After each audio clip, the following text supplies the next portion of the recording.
Praise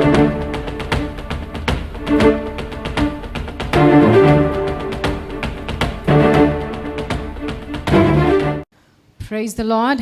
దేవుడు మనలందరినీ కూడా ప్రేమించి శ్రేష్టమైన మరొక ఆదివారాన్ని మనకి దయచేసి ఆయన నామాన్ని స్తుతించి గొప్ప చేసేటువంటి కృప ఆయన మనకి దయచేసినందుకు దేవునికి మహిమ ఘనత స్తుతులు కలుగునుగాక. హల్లెలూయా. అందరం కూడా తల వంచి కళ్ళు మూసుకొని ప్రార్థన చేసుకొని దేవుని యొక్క సహాయం కొరకు ఎదురు చూస్తామండి. Thank you father. తండ్రి నీకు వందనాలు, స్తుతులు, స్తోత్రాలు. ఈ సన్నిధిలోకి చేరి అబ్బా తండ్రి అని పిలుచుకోవడం ఎంత శ్రేష్టమైన భాగ్యం ప్రభువా, నీకు వందనాలు. ఈరోజు మేమందరం చిన్న మందగా ప్రభువా ఇక్కడ కూర్చొని నీ పాదముల దగ్గర ఉంటూ ఉన్నాము. ఆ మనిషి తన యొక్క టాలెంట్తోనో తన యొక్క వాక్చాతుర్యంతోనో మాట్లాడితే అది ఏం ఉపయోగం ఉండదయ్యా. నీ ఆత్మతో మాకుతో మాట్లాడి మాకు నువ్వు వినిపించమని ప్రభువా ప్రార్థన చేస్తూ ఉన్నాను. మమ్మల్ని వెనక్కి లాగేటువంటి ప్రతి ఆలోచనల్ని, మా హృదయంలో పయనిస్తున్నటువంటి ప్రతి తలంపుల్ని కూడా ప్రభువా చెరపట్టి తీసుకుని వచ్చి క్రీస్తు పాదముల వద్ద వేస్తూ నువ్వే ప్రభువా నీ యొక్క గొప్ప కృపను, నువ్వే తండ్రి నీ యొక్క నడిపింపును మాకు దయచేసి వినగలిగే చెవుల్ని గ్రహించగలిగేటువంటి హృదయాన్ని ఇవ్వమని యేసు ప్రియమైన నామంలో అడిగి వేడుకొంచి ఉన్నాం తండ్రి.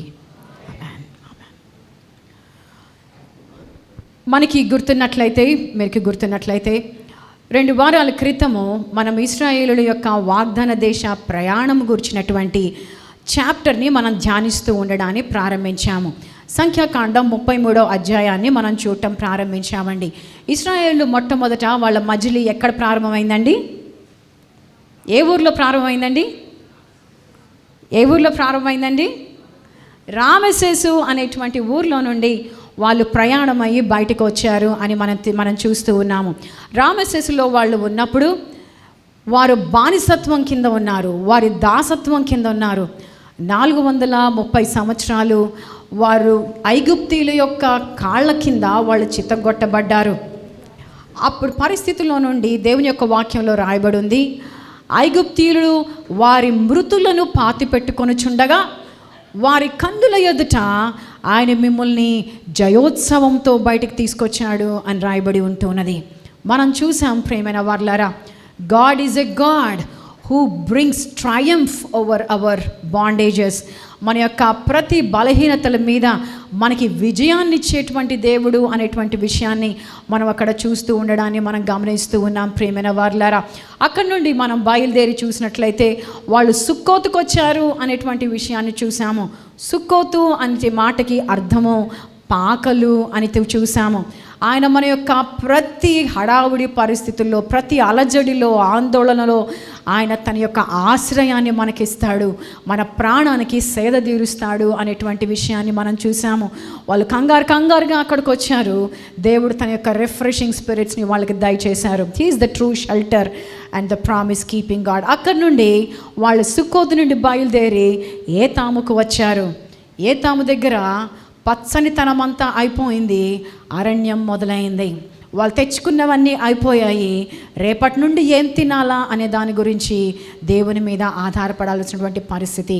ఆ సమయంలో దేవుడు తన యొక్క గొప్ప కృప చేత అగ్నిస్తంభంలో, మేఘస్తంభంలో వాళ్ళని నడిపిస్తూ ఉండడాన్ని మనం అక్కడ చూసాం ప్రియమైన వారలారా. అక్కడి నుండి వాళ్ళు బయలుదేరి పిహాహిరోతుకు వచ్చారు.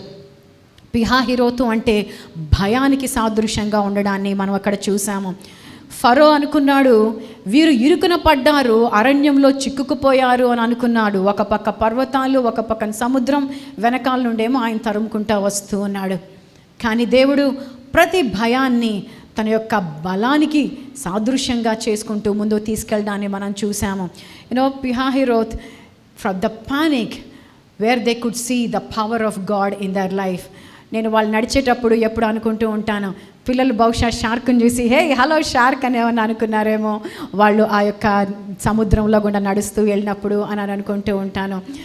ప్రియమైన వారలారా, that was an unexceptional experience that they had.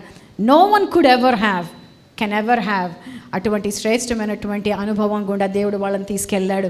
అక్కడి నుండి బయలుదేరి ఎర్ర సముద్రం నుండి వచ్చి 3 రోజులు ప్రయాణం చేసిన తర్వాత వావ్ దేవుడి గ్రేట్ డెలివరెన్స్ అని అనుకుంటూ ఉంటే వాళ్ళకి మార ఎదురు చూస్తూ ఉంది వాళ్ళ కోసము.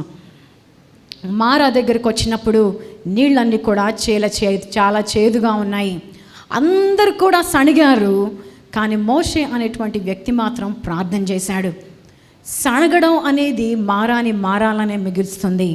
కానీ నీ మారా మధురంగా మారాలి అని అంటే ప్రార్థన అనేటువంటి ఎలిమెంట్ నీ జీవితంలో ఉన్నప్పుడు దేవుడు మధురంగా మారుస్తాడు అనేటువంటి విషయాన్ని మనం చూసాము. ఈరోజు మన జర్నీ అక్కడి నుండి ముందుకు వెళ్దాం ప్రియమైన వారలారా.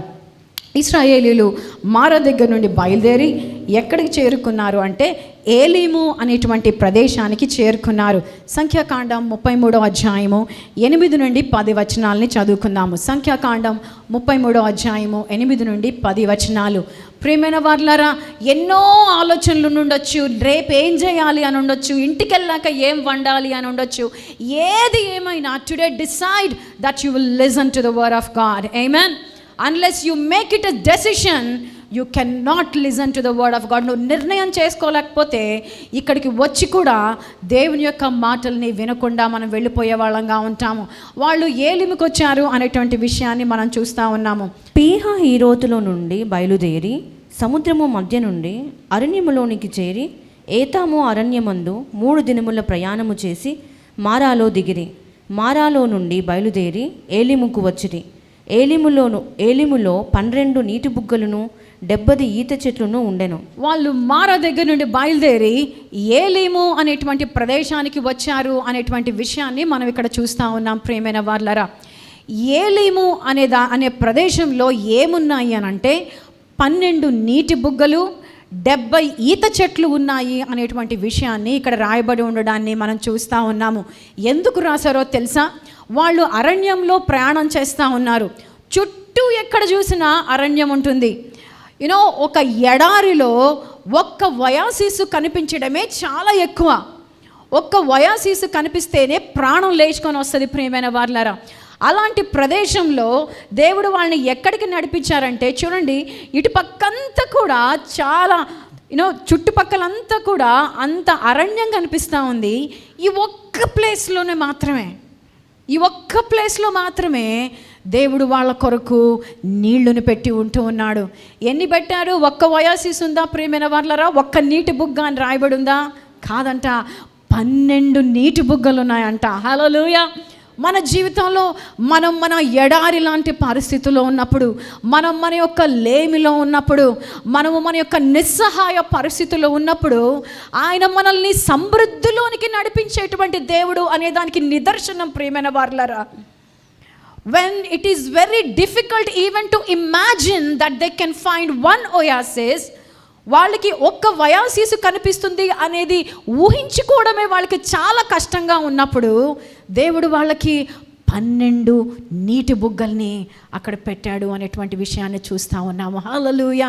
ఈరోజు ఎంత శ్రేష్టమైన దేవుణ్ణి మనం కలిగి ఉన్నాం ప్రియమైన వారలారా. ఇశ్రాయేలు యొక్క ప్రయాణము మన జీవితంలో మనకి నిరీక్షణ కలిగించునుగాక. whatever are the drought situations you are facing, నీ జీవితంలో ఏ ఎడారి లాంటి పరిస్థితులు, అది ఆర్థిక ఇబ్బందులా, లేకపోతే మానసికంగానా, లేకపోతే నీ జీవితంలో నీ యొక్క ఉద్యోగపరంగానా, దేనిలో నువ్వు చూస్తూ ఉన్నా కూడా ఈరోజు మనకున్న నిరీక్షణ ఏంటి అంటే ఏలీము దేవుణ్ణి నువ్వు నేను కలిగి ఉంటూ ఉన్నాము. హల్లెలూయా. దే సే, హిస్టారియన్స్ ఇలా చెప్తారు, 12 నీటి బుగ్గలు ఇశ్రాయేలు యొక్క 12 గోత్రాలకి సాదృశ్యంగా ఉన్నాయి అని చెప్తారు. 70 ఈత చెట్లు ఇశ్రాయేలీలు వారి దేశంలో నుండి ఐగుప్తునికి మొట్టమొదటిగా వచ్చినప్పుడు, యోసేపు అధికారిగా ఉన్నప్పుడు, యాకోబుతో పాటు కలిసి వచ్చినప్పుడు వాళ్ళు 70 మంది వచ్చారు. 70 మంది ఐగుప్తుకు వచ్చారు. ఇప్పుడు గొప్ప జనాంగంగా బయటకు వచ్చారు ప్రియమైన వారలారా. దట్ ఈస్ దేవుని దగ్గర మనకున్నటువంటి ధైర్యము అదే, నిరీక్షణ అదే. మనకున్నటువంటి ప్రతి ఎడారిలో ఆయన మనల్ని సమృద్ధిలోకి నడిపిస్తాడు. దేవుని యొక్క వాక్యంలో కీర్తనల గ్రంథం 30వ అధ్యాయము 5వ వచనంలో చదివితే, ఆయన కోపము నిమిషం మాత్రం ఉండును, ఆయన దయ ఆయుష్కాలం అంతయు నిలుచును. ఆయన కోపము, ఒకవేళ ఆయన నిన్ను డిసిప్లైన్ చేస్తూ ఉంటే, ఒకవేళ ఆయన తండ్రిగా నిన్ను క్రమశిక్షణ చేస్తూ ఉంటే, ఆయన క్రమశిక్షణ కేవలము కొంచెం మాత్రమే ఉంటుంది. నీ తండ్రి యొక్క మరి యొక్క రూపము ఏంటి అంటే ఆయన యొక్క కృప ఆయుష్కాలం ఉంటుంది. For his favour last life time అనేటువంటి విషయాన్ని మనం చూస్తూ ఉన్నాం. ప్రియమైన వారలారా, ఇశ్రాయేలుల జీవితంలో ఆయన he gave a lavish Elim experience to them. సమృద్ధి అయినటువంటి విలాసవంతమైనటువంటి నీటి బుగ్గల అనుభవాన్ని ఆయన దయచేశాడు. ఈరోజు నీ జీవితంలో దేవుడు అదే వాగ్దానం చేస్తూ ఉన్నాడు. నీవు ఏ ఎడారిలో కూడా నుంచొని ఉన్నా నేను నీ ఏలీము దేవుణ్ణి అని చెప్తూ ఉన్నాడు. Amen. He is the God of Elim. ఆయన సమృద్ధిలోనికి మనల్ని తీసుకెళ్లేటువంటి దేవుడు. అక్కడి నుండి ముందుకు వెళ్తే దేవుని యొక్క వాక్యంలో ఒక శ్రేష్టమైన మజిలీ దగ్గరికి వాళ్ళు చేరారు. సంఖ్యాకాండం 33:15 రెఫీదీములో నుండి బయలుదేరి సీనాయి అరణ్యమందు వాళ్ళ దిగరి. It is the experience of Mount Sinai. సీనాయి పర్వతం యొక్క అనుభవం దగ్గర వాళ్ళు ఉంటూ ఉన్నారు. ప్రియమైన వారలారా, ఈ సీనాయి పర్వతం యొక్క అనుభవం గురించి ఏం జరిగింది అని మనం చూడాలి అని అంటే నిర్గమకాండం 19:5 నుండి 6 చదువుకుందాము. నిర్గమకాండం 19:5-6 చదువుకుందాం. ఇన్ఫ్యాక్ట్ మొదటి నుండి చదువుకుంటే అర్థమవుతుంది. ఫస్ట్ నుండి 5 మనం చదువుకుందాము. ఇశ్రాయేలీయులు ఐగుప్తు దేశం నుండి బయలుదేరిన 3వ నెలలో వారు బయలుదేరిన నాడే 3వ నెల ఆరంభ దినమందే వారు సీనాయి అరణ్యమునకు వచ్చిరి. వారు రెఫీదీము నుండి బయలుదేరి సీనాయి అరణ్యమునకు వచ్చి ఆ అరణ్యమందు దిగిరి. అక్కడ ఆ పర్వతము ఎదుట ఇశ్రాయేలీయులు విడిసిరి. మోషే దేవుని యొద్దకు ఎక్కిపోవగా యెహోవా ఆ పర్వతము నుండి అతని పిలిచి, నీవు యాకోబు కుటుంబకులతో ముచ్చటించి ఇశ్రాయేలీయులకు తెలపవలసినదేమనగా, నేను ఐగుప్తీయులకు ఏమి చేసిదునో మిమ్మును గద్ద రెక్కల మీద మోసి నా యొద్దకు మిమ్ము నెట్లు చేర్చుకుంటినో మీరు చూచితిరి. కాగా మీరు నా మాట శ్రద్ధగా విని నా నిబంధనను అనుసరించి నడుచిన ఎడల, నా నిబంధనను అనుసరించి నడుచుకున్న ఎడల అనేటువంటి విషయాన్ని చూస్తూ ఉన్నాము. సీనాయి పర్వతం అనేది ఇశ్రాయేలీయులు దేవుడైనటువంటి యెహోవాతో ఒక నిబంధనలోకి వెళ్ళడాన్ని సూచిస్తూ ఉంది. సీనాయి పర్వతం అనేది ఆత్మీయ జీవితంలో పైకి ఎదగడాన్ని సూచిస్తూ ఉంది. మోషే దేవునితో సహవాసం చేయడానికి కొండ ఎక్కి అక్కడ దేవునితో అన్యోన్య సంబంధాన్ని కలిగి ఉండడాన్ని మనం అక్కడ చూస్తూ ఉన్నాము. దేవునితో ముఖాముఖిగా మాట్లాడేటువంటి అనుభవాన్ని మనం అక్కడ చూస్తూ ఉన్నాం. ప్రియమైన వారలారా, నీ జీవితంలో నా జీవితంలో విశ్వాసంలో మనల్ని పైకి ఎదిగే వాళ్ళుగా ఉండాలి అని దేవుడు కోరుకుంటూ ఉన్నాడు. విశ్వాసంలో మనము ఆయనలో దగ్గర అనుభవంలోకి వెళ్ళాలి అని కోరుకుంటూ ఉన్నాడు. ఎటువంటి అనుభవంలోకి అంటే ఒక నిబంధనలోకి. మ్యారేజ్ జరిగేటప్పుడు, వివాహం జరిగేటప్పుడు, వివాహం అనేది ఒక నిబంధన అని చెప్తారు. You both are in a covenant relationship అని చెప్తాము. ఈరోజు ప్రేమైన వారలారా, నీ దేవుడు నా దేవుడు నీతో ఏ విధమైన సంబంధాన్ని కలిగి ఉండాలి అనుకుంటున్నాడంటే ఆయన యొక్క నిబంధన లాంటి సంబంధాన్ని కలిగి అనుకుంటున్నాడు ఆయన. చాలామంది మనలో ఆయనతో ఎటువంటి సంబంధాన్ని పెట్టుకున్నారు అని అంటే, ఆయన ఒక ఆశీర్వాదాలు అనే షాప్ పెట్టుకున్నాడు. ఆ షాప్ దగ్గరికి వెళ్ళి మనం కొనుక్కొని వచ్చుకుంటాము. దేంతో కొనుక్కుంటాము? 3 రోజులు ఉపవాసం ఉంటానయ్యా, 30 రోజులు ఉపవాసం ఉంటానయ్యా, నువ్వు ఇస్తే నేను ఇంకెప్పుడు అలా చేయనయ్యా, నువ్వు ఇస్తే ఇదిగో నేను నీకు ఇది ఇస్తానయ్యా అనేటువంటి వెల చెల్లించి ఆశీర్వాదాలు అనే కొట్టు నుండి తెచ్చుకుంటాను అని అనుకుంటా ఉన్నారు.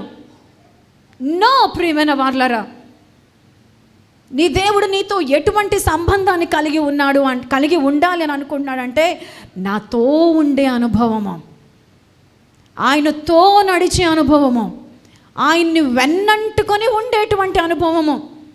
షాప్ కీపర్ దగ్గరికి వచ్చినప్పుడు షాప్ కీపర్తో మంచి నిబంధన ఉందా అండి మీకు అనుకుంటారా? రిలయన్స్ ట్రెండ్స్ ఓనర్ ఎవడో కూడా తెలియడు, తెలుసా అండి? కళ్యాణ్ జ్యువెలరీ ఓనర్ని దానిలో చూస్తూ ఉంటాం కాబట్టి ఆయనతో ఏమైనా అన్యోన్యమైన సంబంధం ఉంటుందా ప్రియమైన వారలారా? Every time you go to God for the sake of blessings, it tells you what kind of relationship you have with him. యేసయ్య దగ్గరికి ఆశీర్వాదాలు అనేటువంటి చిట్టాతో నువ్వు వెళ్ళినప్పుడల్లా దేవునితో నీకు ఎటువంటి సంబంధం ఉంది అనేటువంటి విషయాన్ని మనం చూసుకోవాలి ప్రియమైన వాళ్ళారా.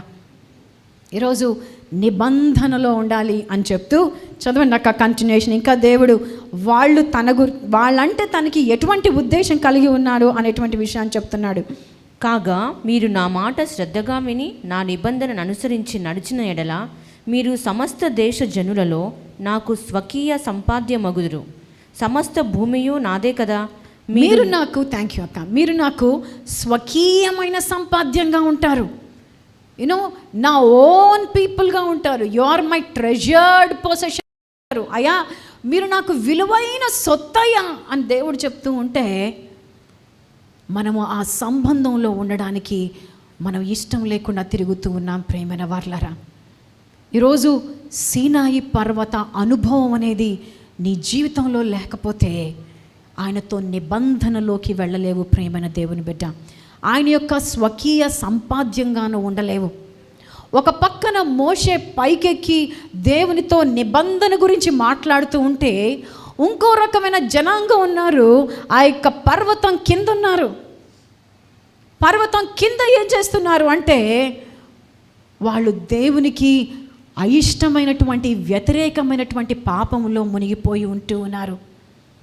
ఈరోజు నీ జీవితంలో ఆత్మీయంగా ఎదగాలి అనేటువంటి ఆశ నీకు లేకపోతే వాళ్ళు చెప్పారు ఏమని అంటే, అయ్యా దేవుడు మాతో మాట్లాడి మేము భరించలేమయ్యా, నువ్వే వెళ్ళి మాట్లాడొచ్చు, మాకు విను అని చెప్పి మాకు నువ్వు వినొచ్చు, మాకు చెప్పు అని చెప్పారనమాట. మనకి ఆత్మీయంగా ఎదగాలి, ఆత్మీయంగా ముందుకు వెళ్ళాలి అనేటువంటి ఆశ లేకుండా కేవలము ఆ క్రిందన ఉండిపోయే వాళ్ళంగా మాత్రమే మనం ఉంటే సీనాయి పర్వతం యొక్క అనుభవం మన జీవితంలో ఉండదు ప్రియమైన వార్లారా. సీనాయి పర్వతం దగ్గర ఏం జరిగింది అంటే దేవుని యొక్క ప్రత్యక్షపు గుడారము ఎలా ఉంటుంది దాన్ని మీరు కట్టండి అని దేవుడు వారికి మొట్టమొదటిసారి సీనాయి పర్వతం దగ్గర మాట్లాడడం జరిగింది ప్రియమైన వార్లారా. ఎలా ఉండాలి ప్రత్యక్ష గుడారం, దాని కొలతలేంటి, దేంతో చేయాలి అనేటువంటివన్నీ కూడా అక్కడ చేయబడడం జరిగింది ప్రియమైన వార్లారా. దేవుని యొక్క వాక్యంలో ఉండి నిర్గమకాండం 40వ అధ్యాయము 33 నుండి 35 వచనాలు చదివితే, నిర్గమకాండం 40వ అధ్యాయము 33 నుండి 35 వచనాలు. మరియు అతడు మందిరమునకును బలిపీఠమునకును చుట్టూ ఆవరణమును ఏర్పరిచి ఆవరణ ద్వారపు తెరను వేసెను. అలాగున మోషే పని సంపూర్తి చేసెను. అప్పుడు మేఘము ప్రత్యక్షపు గుడారమును కమ్మగా యెహోవా తేజస్సు మందిరమును నింపెను. ఆ మేఘము మందిరము మీద నిలుచుట చేత మందిరము యెహోవా తేజస్సుతో నిండెను గనుక చాలక ప్రత్యక్షపు గుడారము దేవుడు వాళ్ళ మధ్యలో ఉండి నివసించడానికి ఒక సాదృశ్యంగా మనం చూస్తూ ఉన్నాము. ఆ మందిరమును కట్టడాన్ని వాళ్ళు ముగించినప్పుడు దేవుని యొక్క కృప అక్కడ వాళ్ళని కమ్మింది అనేటువంటి, దేవుని యొక్క తేజస్సు మందిరాన్ని కప్పింది అనేటువంటి విషయాన్ని మనం ఇక్కడ చూస్తూ ఉన్నాము. They learned first to give to God. దేవుని యొక్క సేవకి ఇవ్వడము వాళ్ళు మొట్టమొదటిసారిగా ప్రత్యక్షపు గుడారాన్ని కట్టేటప్పుడు చేశారు. దానికి కావలసిన వెండి, బంగారము, మంచి సన్నపు నార, లేకపోతే కావలసినటువంటి ఆ బెస్ట్ ప్రెషస్ స్టోన్స్ అవన్నీ కూడా ఇశ్రాయేలీయులు ఇవ్వడం అనేది అక్కడ జరుగుతుంది ప్రియమైన వార్లరా. దేవుని యొక్క సన్నిధి వాళ్ళ మధ్యలో నివసించింది అని చూస్తూ ఉన్నాము. ఎప్పుడైతే సీనాయి పర్వతం యొక్క అనుభవంలోకి ఎక్కి వెళ్ళాలి, దేవునితో నా యొక్క సంబంధంలో పైకి వెళ్ళాలి, ఆయన్ని అర్థం చేసుకునేటువంటి విషయంలో పైకి వెళ్ళాలి, ఆత్మీయంగా నేను పైకి వెళ్ళాలి అనేటువంటి ఉద్దేశంలో నువ్వు కలిగి ఉంటావో అప్పుడు నిబంధనలోనికి వెళ్తావు. ఎప్పుడైతే నిబంధనలోకి నువ్వు ఎంటర్ అవుతావో ఆయన నీలో నివసిస్తాడు ప్రేమైనటువంటి దేవుని బిడ్డ. ఈరోజు పర్వతం కింద ఉంటావా, పర్వతం ఎక్కి వెళ్ళి ఆయనతో నిబంధన అనుభవాన్ని నువ్వు కలిగి ఉంటావా అనేటువంటి ప్రశ్న మనల్ని ప్రశ్నించుకోవాలి. అక్కడి నుండి మనం ముందుకెళ్ళి చూసినట్లయితే, are you with me church? Numbers chapter 33 verse 18, సంఖ్యాకాండం 13వ అధ్యాయము 16వ వచనాన్ని చదువుదాము. అనేకమైనటువంటి మజిలీల తర్వాత వాళ్ళు సీనాయి పర్వతం దగ్గర నుండి సీనాయి అరణ్యము నుండి బయలుదేరి కిబ్రోతు హత్తావాలో దిగిరి. సీనాయి పర్వతం తర్వాత వాళ్ళు ఎక్కడ చేరారు ఆ మజిలీ అని అంటే కిబ్రోతు హత్తావాలో చేరారు అనేటువంటి విషయాన్ని మనం చూస్తూ ఉన్నాము. ఏంటి ఈ కిబ్రోతు హత్తావా అన్న విషయాన్ని మనం అర్థం చేసుకోవాలి అంటే సంఖ్యాకాండం 11వ అధ్యాయం దగ్గరికి వెళ్దాము. సీనాయి పర్వతం దగ్గర వాళ్ళు 2.5 సంవత్సరాలకి పైగా జీవిస్తారు. సో సీనాయి పర్వతం దగ్గర నుండి వాళ్ళు బయలుదేరి ఈ కిబ్రోత్ హత్తావాకి వచ్చారనమాట. కిబ్రోతు హత్తావాకి వచ్చినప్పుడు 18వ వచనం నుండి చదువుదాము. నీవు జనులను చూచి ఇట్లనుము, మిమ్మును మీరు రేపటికి పరిశుద్ధపరచుకొనుడి, మీరు మాంసము తిందురు. యెహోవా వినునట్లు ఏడ్చి, మాకు ఎవరు మాంసము పెట్టుదురు? ఐగుప్తులో మాకు బాగుగానే జరిగినదని మీరు చెప్పుకొంటిరి గనుక యెహోవా మీకు మాంసం ఇచ్చును, మీరు తిందురు. చాలు. సీనాయి పర్వతం లాంటి శ్రేష్టమైన దేవుని యొక్క నిబంధన అనుభవం తర్వాత కూడా ఇశ్రాయేలీలు నేత్రాశ, శరీరాశ, జీవపు డంబము అనేటువంటి వాటితో ఇంకా పోరాడుతూనే ఉన్నారు. ప్రియమైన వారలారా, నీ జీవితంలో యేసయ్యని నీ సొంత రక్షకుడిగా అంగీకరించిన తర్వాత కూడా మన జీవితంలో శోధనలు రావచ్చు, మన జీవితంలో మనం పరీక్షింపబడవచ్చు. కానీ ఏ విధంగా నువ్వు నుంచుంటున్నావు, ఏ విధంగా మనం ముందుకెళ్తున్నామో అనేది చాలా ప్రాముఖ్యము. ఈ కిబ్రోతు హత్తావా అనేటువంటి ప్లేస్కి వచ్చినప్పుడు వాళ్ళకి చాలా బాధేసింది. ఏంటి అంటే బాధ, అరే తినటానికి నాన్ వెజ్ లేదే, అది బాధ.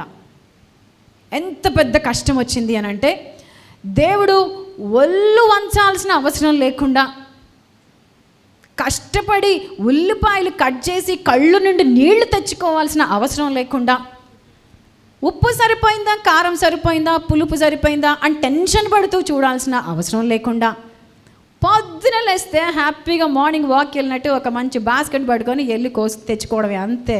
ఎంత హ్యాపీ కదా. అవి విషయాలు అలా ఉంటాయి. ఏం వండాలి అనే టెన్షనే ఉండదు. హ్యాపీగా మార్నింగ్ ఫ్యామిలీ అంతా కలిసి సంతోషంగా కబుర్లు ఆడుకుంటూ ఎత్తుకొని తెచ్చుకోవాలి, రోజు కడుపు నిండిపోద్ది. ఎంత శ్రేష్టమైన అనుభవం చూడండి. అంత శ్రేష్టమైన అనుభవాన్ని వాళ్ళు కలిగి ఉన్నా they are not happy about their situation.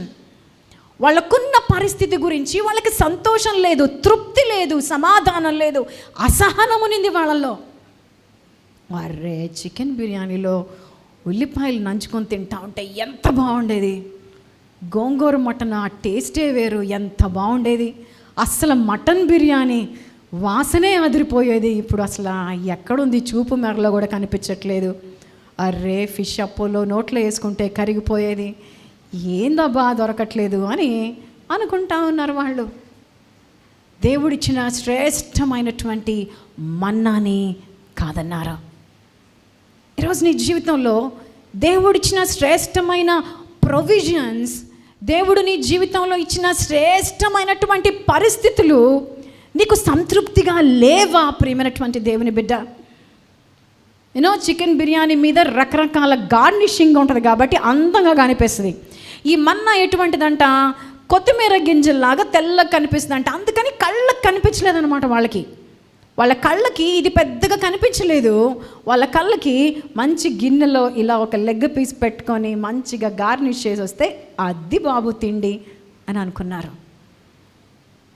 ఈరోజు ప్రియమైన వారలారా, దేవుడు విని ఏమని చెప్పాడు తెలుసా? అరే మీరు రెడీ అవ్వండి, మీకు ఇస్తాను నేను మటన్ అని చెప్పి, ఒక్కరోజు కాదు, 2 రోజులు కాదు, 5 రోజులు కాదు, నెల రోజులు తింటారు మీరు అని చెప్పాడు. You will eat for 1 month అని చెప్పాడు. Let me tell you one thing very carefully. మన జీవితంలో దేవుడు తన ఉద్దేశము తెలియచేసిన తర్వాత కూడా అది కాదు, నాకు ఇది కావాలి, ఇది కావాలి, ఇది కావాలి, నేను ఇది చేస్తా, నాకు ఇది నచ్చలేదు అని వెంటబడి విసిగిస్తే దేవుడు నీ ఇష్టం పో అని ఇచ్చేస్తాడు. గాడ్ అలౌడ్ దెమ్, మీ ఇష్టం, ఇస్తాను పట్టు మాంసం మీకు అని చెప్పి ఇచ్చాడు. ఈరోజు నీ జీవితంలో దేన్ని పట్టుకొని నాకు కావాలి అని వెంటబడుతున్నావు, అది దేవుని చిత్తము అవునా కాదా అన్న విషయాన్ని తెలుసుకోకుండా. బిళ్ళారా, మన జీవితంలో ప్రియమైన సంఘమా, మన జీవితంలో దేవుడు ఉండాలి అనుకున్నటువంటి ప్రదేశంలో, దేవుడు మనం కలిగి ఉండాలి అనుకునేటువంటి ఆశీర్వాదంలో నిలిచి ఉండడమే మనం చేయగలిగిన శ్రేష్టమైనటువంటి పని. నేను విద్యార్థిగా ఉన్నప్పుడు హాస్టల్లో కొన్ని విషయాలు జరిగాయన్నమాట. అందుకని నేను ఆ రూమ్లో ఉండకుండా వెళ్ళిపోదాం అనుకున్నాను అనమాట. నేనేనా ఎప్పుడు ఆ పని చేయాలి, మిగతా వాళ్ళకి ఎవరికి బాధ్యత లేదా, నాకే నా ప్రేయర్ గురించి బాధ్యత పట్టింది అని ఆ రూమ్ నాకు సీనియారిటీ ఉంటే అంటే నేను తీసుకొని వెళ్ళిపోదాము అని అనుకున్నాను. అప్పుడు దేవుడు నన్ను కూర్చోబెట్టి చెప్పాడు, ఏమనంటే, నువ్వు ఎక్కడ ఉండాలి అని నేను అనుకుంటానో అక్కడ ఉండడమే నీకు ఆశీర్వాదం అని చెప్పాడు. ఆ తర్వాత ఫైనల్ ఇయర్ అయిపోయేదాకా ఎప్పుడు ఆ ఆలోచనలు ఎప్పుడు ఎంటర్టైన్ చేయలేదు నేను. ప్రియమైన వారలారా, గాడ్ ఈజ్ ఆల్వేస్ ఫెయిత్ఫుల్. ఏం జరిగింది ఈ కిబ్రోతు హత్తావాలో అంటే సంఖ్యాకాండం 11వ అధ్యాయం 34వ వచనాన్ని చదువుకుందాము. మాంసాపేక్ష గల వారిని జనులు అక్కడ పాతిపెట్టినందున ఆ స్థలమునకు కిబ్రోతు హత్తావా అను పేరు పెట్టబడెను. కింద చదువుదాం. కిబ్రోతు హత్తావా అంటే అర్థం ఏంటో ఏమనుందండి? దురాశ. ఏమని ఉంటుందంటే ఇంగ్లీష్లో it is the graves of craving. Their craving let them to their grave.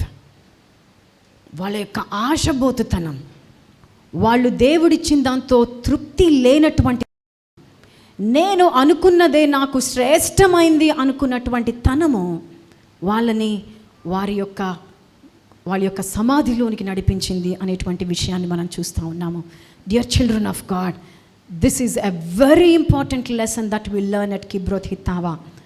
కిబ్రోత్ Hattaavah అనేటువంటి ప్రదేశం నుండి మనం నేర్చుకునే శ్రేష్టమైన విషయము, let not your craving be your grave in your life.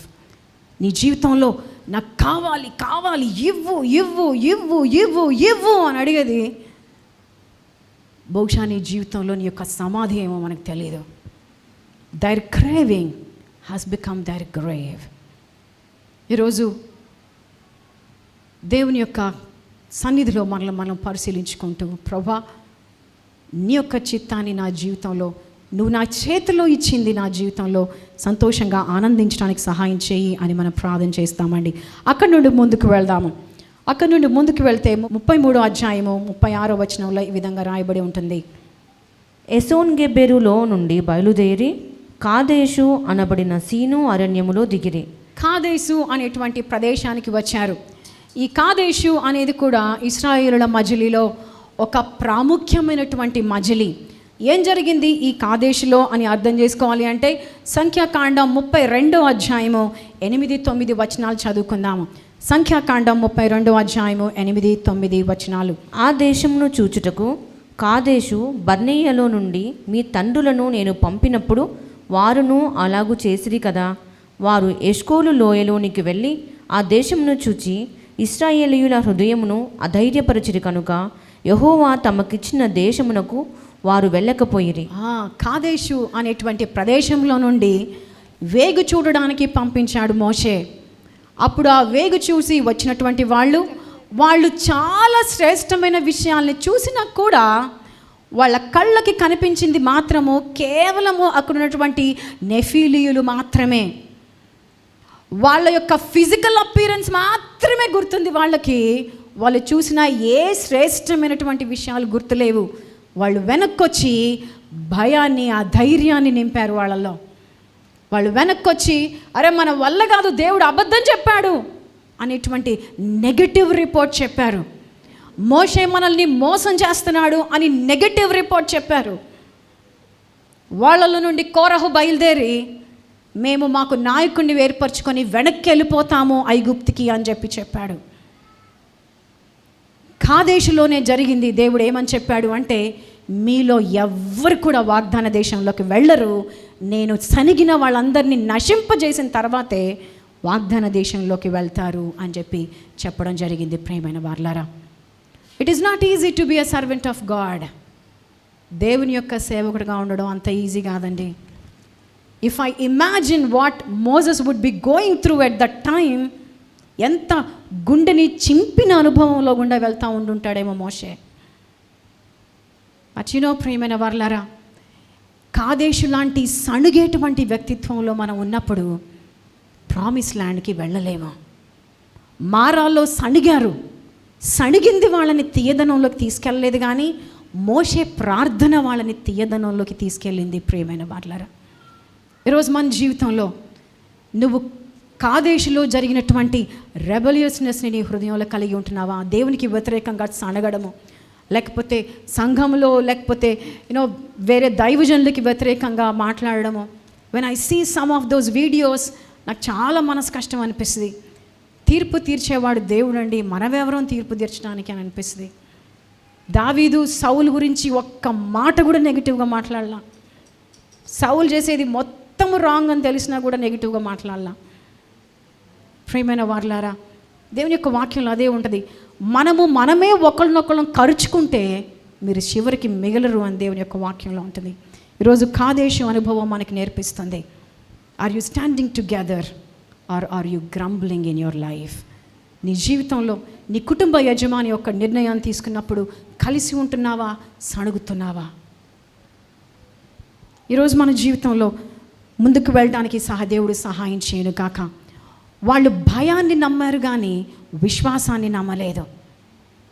వాళ్ళు నెఫీలీయులు చూసిన వచ్చినటువంటి భయాన్ని నమ్మారు కానీ విశ్వాసాన్ని నమ్మలేదు. ప్రియమైన వారలారా, today God tells you, will you choose faith over fear or fear over faith? ఈరోజు భయానికి ప్లేస్లో విశ్వాసాన్ని చూస్ చేసుకుంటావా? ఈరోజు విశ్వాసం ప్లేస్లో భయాన్ని కోరుకుంటావా? చాలా జాగ్రత్తగా వినండి ప్రియమైన వారలారా. Do you choose faith over fear or fear over faith? వీరు కాదేశులో విశ్వాసానికి పైగా భయాన్నే కోరుకున్నారు. అందుకే మేము వెనక్కి వెళ్ళిపోతాము అని అన్నారు. ఈరోజు మీ వాగ్దానాన్ని చేరుకోకుండా ఏది కూడా మిమ్మల్ని ఆపకుండా ఉండును గాక. చివరిదిగా నేను చెప్పి ముగిస్తాను ప్రియమైన వారలారా.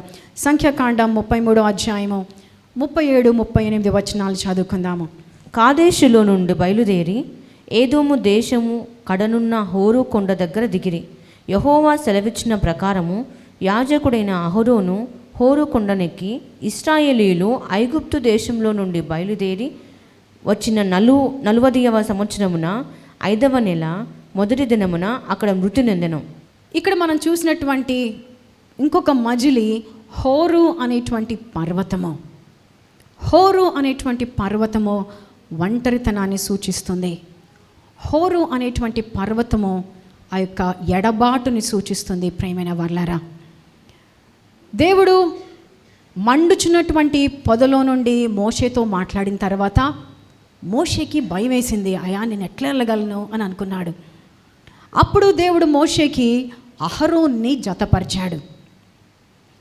సీనాయి పర్వతం దగ్గర ఒక బంగారు దూడని చేయటం అనేటువంటి ఒక్క విషయం తప్పితే అహరోను ఎక్కడ కూడా మోషేకి వ్యతిరేకంగానో మోషే చెప్పినది కాకుండానో ఏది కూడా చేయడు.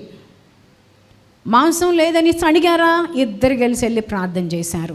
వీళ్ళని రాళ్ళు రువ్వి చంపాలనుకుంటున్నారా, మోషే అహరోన్లు ఇద్దరు వెళ్ళి ప్రార్థన చేశారు. నీళ్లు తాగడానికి లేవా, ఇద్దరు వెళ్ళి ప్రార్థన చేశారు. నీళ్లు చేదుగా ఉన్నాయా, ఇద్దరు వెళ్ళి ప్రార్థన చేశారు. తెగులుతో ఉన్నారా ప్రజలు, ఇద్దరు వెళ్ళి ప్రార్థన చేశారు. ప్రతి దానిలో వాళ్ళిద్దరు అనేటువంటి దాన్ని చూస్తూ ఉన్నాము. నౌ అహరోను చనిపోయాడు. ఒకసారి ఆలోచించండి, మోషే ఎలా ఫీల్ అయి ఉంటాడు? మోషే ఎలా ఫీల్ అయి ఉంటాడు? తను ఎంతగానో నమ్మిన వ్యక్తి తనతో ఇంకా లేడు. తను ఎంతగానో ఆధారపడినటువంటి వ్యక్తి తనతో లేడు. కలిసెళ్ళి ప్రార్థనలో తనకి ధైర్యాన్ని ఇచ్చేటువంటి వ్యక్తి తనతో లేడు. But still Moses have to lead. బహుశా మన జీవితంలో, మన జీవిత ప్రయాణంలో మనల్ని ప్రేమించే వాళ్ళని భౌతికంగా కోల్పోయి ఉంటామేమో. వాళ్ళు మనతో ఉండరేమో, వాళ్ళు మనతో లేరేమో. కానీ దేవుని కృప మనల్ని ఎప్పుడు వదిలిపెట్టదు. బహుశా నీ జీవన ప్రయాణంలో నువ్వు ఎంతగానో నమ్మిన వ్యక్తులు నీతో లేరేమో, అయినా దేవుని కృప ఆగిపోదు. బహుశా నీ జీవన ప్రయాణంలో నువ్వు ట్రస్ట్ పెట్టినటువంటి వ్యక్తి ఆ ప్లేస్లో లేడేమో, అయినా దేవుని కృప ఆగిపోదు. దేవుని యొక్క వాక్యంలో చూస్తే తెస్సలోనికి రాసినటువంటి మొదటి పత్రిక 5వ అధ్యాయము 24వ వచనంలో విధంగా ఉంటూ ఉన్నది. తెస్సలోనికి రాసినటువంటి మొదటి పత్రిక 5వ అధ్యాయము 24వ వచనంలో ఈ విధంగా ఉంటూ ఉన్నది. మిమ్మును పిలుచువాడు నమ్మకమైన వాడు కనుక అలాగు చేయను. మనల్ని పిలిచిన వాడు ఎలాంటి వాడంటండి? ఎలాంటి వాడంటండి? ఎలాంటి వాడంటండి? నమ్మకమైన వాడు. The one who called you is faithful. Whether you have parents with you or not, whether you have your life partner with you or not, whether you have your friends with you or not, whether you have your helping people with you or not, the one who called you is faithful. ఏ పని కోరికైతే నిన్ను పిలుచుకున్నాడో, ఏ విశ్వాసంలోకైతే నిన్ను పిలుచుకున్నాడో ఆయన నమ్మదగినవాడు. దేవుని యొక్క వాక్యంలో చదువుకుందాము. హెబ్రీయులకు రాసిన పత్రిక 10వ అధ్యాయము 23వ వచనాన్ని చదువుకుందాము. హెబ్రీయులకు రాసిన పత్రిక 10వ అధ్యాయము 23వ వచనాన్ని చదువుకుందాము. వాగ్దానము చేసిన వాడు నమ్మదగినవాడు కనుక మన నిరీక్షణ విషయమై మనం ఒప్పుకొనినది నిశ్చలముగా పట్టుకుందాం. వాగ్దానం చేసిన వాడు ఎటువంటి వాడంటండి? ఎటువంటి వాడంటండి? నమ్మదగినవాడు. నిన్ను రక్షణలోకి పిలిచినటువంటి నీ దేవుడు నమ్మదగినవాడు. నిన్ను తన యొక్క చిత్తంలోనికి పిలిచినటువంటి నీ దేవుడు నమ్మదగినవాడు.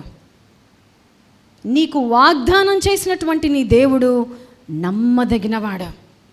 నిన్ను పిలిచిన దేవుడు నమ్మదగినవాడు. నీకు వాగ్దానం చేసిన దేవుడు నమ్మదగినవాడు. ప్రేమైన వార్లరా, ఈరోజు ఈ నిరీక్షణతో నేను ముగించాలి అని ఆశపడుతూ ఉన్నాను. ఇశ్రాయేలుని ఐగుప్తు నుండి బయటకు తీసినటువంటి దేవుడు నమ్మకంగా వాళ్ళని వాళ్ళ వాగ్దాన దేశంలోకి చేర్చాడు. Who missed it? ఎవరు కోల్పోయారు? సణిగిన వాళ్ళు కోల్పోయారు. ఎవరు కోల్పోయారు? విశ్వాసము కంటే భయాన్ని చూస్ చేసుకున్న వాళ్ళు కోల్పోయారు. ఎవరు కోల్పోయారు? దేవుని యొక్క పిలుపు కంటే వారు గొప్ప అనుకున్న వాళ్ళు కోల్పోయారు. ఎవరు కోల్పోయారు? దేవుని యొక్క చిత్తం అంటే అసంతృప్తి ఉన్న వాళ్ళు కోల్పోయారు. ఈరోజు నీ జీవితంలో దేవుని యొక్క వాగ్దానాన్ని నువ్వు చేరుకోకుండా ఏది కూడా నిన్ను అడ్డుకోకుండా ఉండును కాక. బహుశా అరణ్యంలో ఉన్నావా? ఏలీము దేవుడు నాకున్నాడని గుర్తుపెట్టుకో. ఒక్క వయాసీసు ఉంటే చాలనుకుంటే ఒక్కటేంటి పట్టండి 12 ఇస్తాను అని ఇచ్చాడు. ఒకసారి చిన్న బిడ్డ ఒక్క చాక్లెట్ అడిగితే మనము 10 చాక్లెట్లు ఇచ్చామనుకోండి, ఎట్లా ఫీల్ అవుతారు? దేవుడు మనల్ని కూడా అంతే సంతోషపరచాలనుకునేటువంటి దేవుడు. You serve this loving God. Number 2, సీనాయి అనుభవంలోకి మనం ఎదుగుదాముగాక. నీవు దేవునితో యొక్క సంబంధంలో ఎక్కి వెళ్ళే అనుభవం లేకపోతే నిబంధనలోనికి వెళ్ళలేవు. నిబంధనలోకి నువ్వు వెళ్ళలేకపోతే ఆయన నీలో నివసించలేడు. ఈరోజు నీవు నిబంధన సంబంధాన్ని కలిగి ఉంటున్నావా? లేకపోతే షాప్ ఓనర్ కొనుక్కునే వినియోగదారుడు షాప్ ఓనర్ రిలేషన్షిప్ను కలిగి ఉంటున్నావా? Can a shop keeper ever become your beloved? ఈరోజు నువ్వు దేవుణ్ణి కేవలము ఆశీర్వాదాలు అనే షాప్ కీపర్లానో చూస్తే ఎప్పుడు కూడా దగ్గరికి వెళ్ళలేవు. ఒకవేళ నువ్వు కిబ్రోత్ హత్తావాలా ఆలోచిస్తున్నావా? నేను అనుకున్నది శ్రేష్టమైంది, అది నాకు ఎట్లయినా కావాలి అని అనుకుంటా ఉన్నావా? Open your eyes and see. బహుశా అది నిన్ను నీ సమాధి దగ్గరికి నడిపిస్తుందేమో. సమాధి అంటే చచ్చిపోతామో అని కాదు. No, going in to a distraction of other than the blessing. దేవుని చిత్తం కాకుండా ఉండేటువంటి దగ్గరికి వెళ్ళడం అన్నమాట. ఒకవేళ నువ్వు నీ జీవితంలో కాదేశంలో ఉంటూ ఉన్నావా? దేవుడు అంటే అసంతృప్తి, చుట్టుపక్కల ఉన్న పరిస్థితులు అంటే అసంతృప్తి, నువ్వు కాకుండా మిగతా మనుషులంటే నీకు అసంతృప్తి. ఆ విధంగా ఉంటూ ఉన్నావా? నీ వాగ్దానాన్ని కోల్పోతావేమో, జాగ్రత్త. బహుశా హోరు అనుభవం దగ్గర ఉన్నావా? యూఆర్ అట్ లోన్లీనెస్ వర్జ్లో ఉన్నావా? దేవుడు అంటున్నాడు, అరే అబ్బాయి, అరే నా కుమార్తె, నిన్ను పిలిచిన నేను నమ్మదగిన వాళ్ళని, నీకు వాగ్దానం చేసిన నేను నమ్మదగిన వాడిని అని దేవుడు వాగ్దానం చేస్తూ ఉన్నాడు. ఈరోజు అందరం కూడా తల్లు వంచి కళ్ళు మూసుకొని ప్రార్థన చేద్దాం. ప్రియమైన వారులారా, అందరం కూడా తల్లు వంచి కళ్ళు మూసుకొని ప్రార్థన చేద్దాము. ఈరోజు విశ్వసిద్దాము, నాకు నా ఏలీము దేవుడు ఉన్నాడని. ఈరోజు నిశ్చయించుకో, నేను నా సీనాయి పర్వత అనుభవంలోకి ఎక్కి వెళ్ళాలి అని. నా డెస్టినీ పర్వతం కింద కాదు, నా డెస్టినీ ఆయనతో ఉండడం అనేటువంటి విషయాన్ని జ్ఞాపకం చేసుకుందాం గాక. నిన్ను నువ్వు నిస్వార్థంగా ప్రశ్నించుకో. నీకు నిబంధన సంబంధం ఉందా దేవునితో? వ్యాపార సంబంధం ఉందా దేవునితో? ఈరోజు ఆయనతో నిబంధన సంబంధంలోనికి మనం వెళుదాము గాక. ఈరోజు కిబ్రోతు హత్తావాలాగా దురాశలో ఆలోచిస్తూ ఆయన ఇచ్చిన మన్నా నీ కంటికి ఆనట్లేదా? ఈరోజు క్షమించమని అడుగుదాము. అయ్యా, నీ మన్నాని నేను సంతృప్తిగా అనుభవించుదునుగా కానీ ప్రార్థన చేద్దామా? ఈరోజు అడుగుదామా యేసయ్యని, అయ్యా నన్ను నా కాదేశంలో నుండి బయటకు తీసుకురాయా, బయటకు తీసుకురాయా, నాలో ఆ స్వభావం తీసేయ్యా అని ప్రార్థన చేద్దామా? నా హోరేబులో నువ్వు నా నమ్మదగిన దేవుడు అని నేను ఉండడానికి సహాయం చేయ్యా. Give me faith over fear, give me faith over fear. Let's start praying, let's start praying church. ప్రార్థన చేద్దాం. Declare in to your life. ఈరోజు నీ జీవితంలోకి విడుదల చేసుకో. ప్రభా, భయానికి ప్రతిగా విశ్వాసాన్ని విడుదల చేస్తున్నానయ్యా, విశ్వాసాన్ని విడుదల చేస్తున్నానయ్యా. నేను నీ స్వకీయ సంపాద్యమయ్యా, అది నా స్టేటస్ అయ్యా. ఈరోజు వాక్యము నీ హృదయంలోకి ఎంకునుగాక. Let it sink, let it sink. రాయిలోకి అయితే వెళ్ళదు, మంచి మన్నులోకి అయితే వెళ్తుంది. ప్రేమైన వారలారా, తండ్రి నీకు వందనాలు, స్తోత్రాలు. ఈరోజు నీ వాక్యం ద్వారా మాతో మాట్లాడినందుకు వందనాలు. నువ్వు మా ఏలీము దేవుడు అని గుర్తుపెట్టుకోవడానికి సహాయం చేయండి. ఒక్కటి కనిపిస్తే చాలు అనుకున్న ప్లేస్లో 12 ఇచ్చావయ్యా. ఈరోజు నువ్వు మా గిన్నె నిండి పొర్లించి అణిచి కుదించి విస్తారంగా మా ఒడిలోకి నువ్వు ఇచ్చే దేవుడు అని విశ్వసించడానికి సహాయం చేయండి. ఈరోజు మా జీవితంలో ఆశ లేకుండా పైకెక్కకుండా ప్రభా కింద ఉన్నటువంటి వాళ్ళంగా ఉన్నామేమో అయ్యా. నిబంధనలో జీవించడానికి సహాయం చేయండి, వ్యాపారంలో జీవించకుండా సహాయం చేయండి అయ్యా. Lord, I pray Holy Spirit God, పరిశుద్ధాత్మదేవ, నేను ప్రార్థన చేస్తున్నానయ్యా. Convict each and every person right now. ఇప్పుడే ప్రభా ప్రతి వ్యక్తిని నువ్వు కదిలించండి. నా దేవునితో నాకు నిబంధన సంబంధం ఉండాలి, వ్యాపార సంబంధం కాదు అని.